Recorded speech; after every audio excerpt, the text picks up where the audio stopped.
Hey everybody, Questwise here, and today for our Back to Basics OSR sort of theme of this year, we're actually going to do a review about a game that's now on Kickstarter in its second edition, and it is, I'm going to say this right up front, probably one of my favorite OSR-inspired products ever.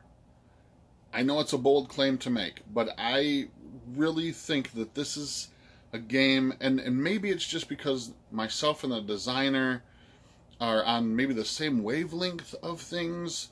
Mileage may vary, but I really think this game is one of my top favorite OSR-inspired games currently out there, and that is The Hero's Journey, 2nd edition by James Spahn and Barrel Writer Games. I was given a preview copy, PDF of this game to check out, to do this review. It is now live on Kickstarter.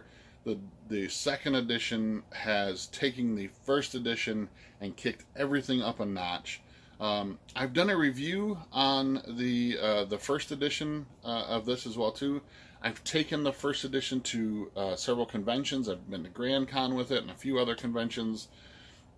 And I've run this game, and it has had very positive reactions from everybody who's played it. Now, it is to say that James Spahn says right in the introduction that this is a game where he's taken all of his favorite things from classic role-playing games and put them together. And that's the great thing about role-playing games, especially the OSR, especially people who have grown up playing some of the older editions, some of the, we've had our experiences with a bunch of different things. OSR-style games are great for those kinds of things. Like sort of, I don't want to call them plug and play, but they gave lots of different options and lots of different space to grow and imagine and do things. And so you could take sort of the game from its basic rules, the basic simplicity of sort of a rules light, and plug in things that you'd really want. A little bit more complexity, a little bit more challenging, those kind of things here and there. And that was really great about sort of the OSR movement and the OSR games, is it allows you to do things like that. Put things together that constructs a world and a setting and rules the way you want to play them. So James Spahn says right up front in the introduction that this is, these are his favorite things about role playing that he's put together, and to produce this game. And I found that everything that he put in there were either already some of my favorite things about role playing and OSR gaming as well as a few things that I had never thought of that now became my new favorite things. So we're talking at a basis of its core sort of mechanic, at the base level of this whole thing.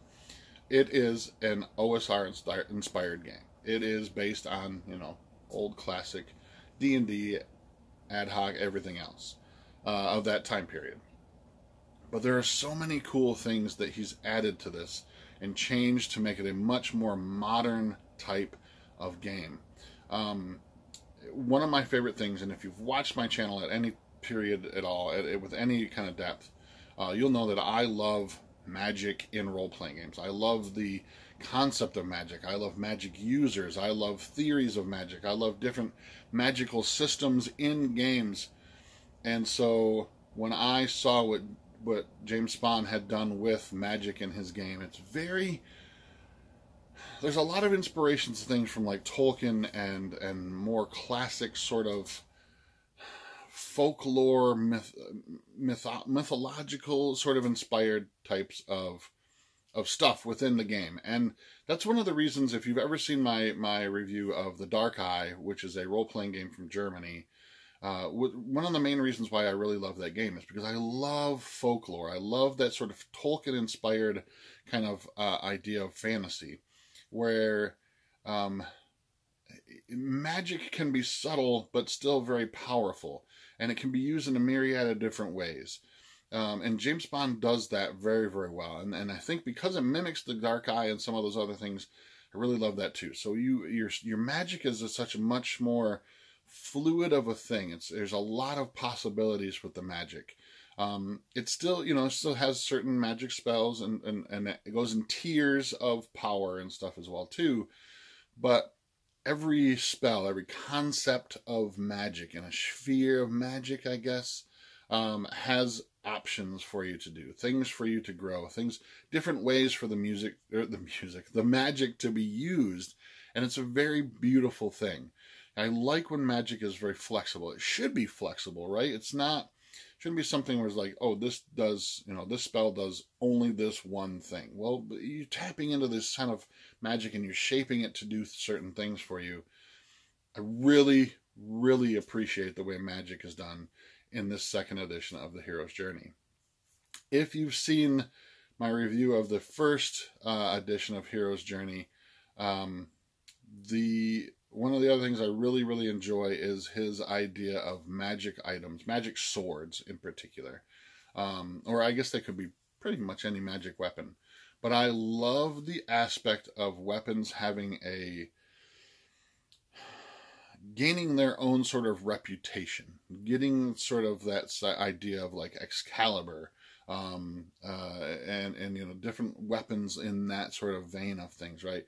That there are reputations that these weapons bear when the user uses them to do certain things, right? So, when you're using, I can't remember Roland's sword. Anyhow, that's a different portion. I'm trying to think of other magical swords. The only one that's coming to my mind right now is Excalibur. But the idea that you use them and you do certain deeds with them, and it gives a reputation to that weapon, which is interesting because it sort of creates its own magic aura to this weapon.